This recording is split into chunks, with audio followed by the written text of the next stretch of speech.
साग मैंने welcome to my another new blog. आज करिया जाउछु चिंगुड़ी आ नोडिया रेसिपी। चलो तो होउची केमती देखिया चलो।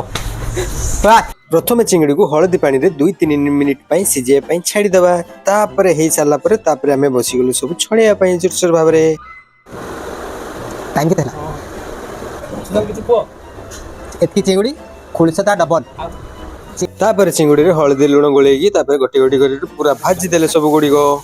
तापरे बिकी भाई लेट न करी छुरी रे नडिया छड़िया पे लागी पड़ले जुरसर भाव रे। तापरे सुंदरिया भाव नडिया रा छोड़े देगी से तार पानी रे टेस्ट टिके नै गले। तापरे हमें लेट न करी से नडिया भीतर तापरे काटिया पे जुरसर भाव रे लागी गलु। प्रसाद भी पूरा लागी पड़थिला। तापरे नडिया को ग्राइंडिंग करी गरम पानी रे पकाई की तापरे ताको हमें छाणी देथिलु। ए भीतर हमर मसला भी प्रसाद बाबू हम रेडी कर देथिले पूरा। तापरे प्रथमे आमे आलू को भाजी देथिलु। आलू भजा हे साला परे तापरे मसला पई हमें तापरे प्रिपरेशन आरंभ कर देथिलु जुसर। तापरे मो हाथ न लागिले किछि न हबो भाबी की मु पळैथिलि टिके खुशुनी टिके मारिया पई। तापरे हे आछिबारो तापरे आलू को हमें पकई देथिलु। आलू हे साला परे तापरे सिंगुडी आनी ढाली देकी तापरे पसिया पई छाडी देथिलु। तापरे नडिया परे फाइनली ऐड कर देथिलु। ओके फाइनली कंप्लीट आइ पई। अरे ओडिया रे आजिका पई रोसेटा एडी सरला होइची।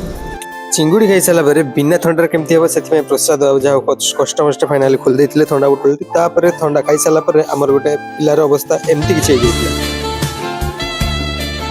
कैसा लगा मेरा मजाक? आजिका वीडियोटी एडी समाप्त करछि। देखा हबो पुणी नेक्स्ट प्रोग्राम।